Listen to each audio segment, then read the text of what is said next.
O presidente da Deputación, José Tomé, visitou o Corgo para comprobar de primeira man o avance das obras de acondicionamento da estrada coñecida como Cinto Comarcal. O mandatario provincial afirmou que os traballos neste punto progresan a bo ritmo, coa pavimentación do firme en 2 tramos e rematarán previsiblemente a principios do mes de maio.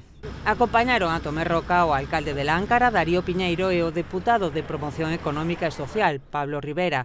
O mandatario provincial defendeu o enorme esforzo investidor que se realiza desde o Goberno provincial en materia de vías, destinando o 21% dos fondos da institución este ano á súa mellora. A actuación no Corgo consiste na limpeza de cunetas, saneado do firme, pavimentación con aglomerado en quente, reposición da sinalización vertical e pintado da vía.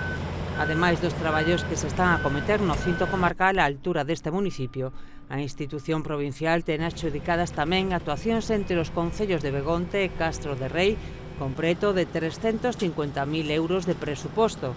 As obras do Cinto Comarcal no Corgo enmárcanse no plan de mellora das estradas que acondicionarán este ano 280 kilómetros de vías por toda a provincia, con máis de 12 millóns de euros de presuposto.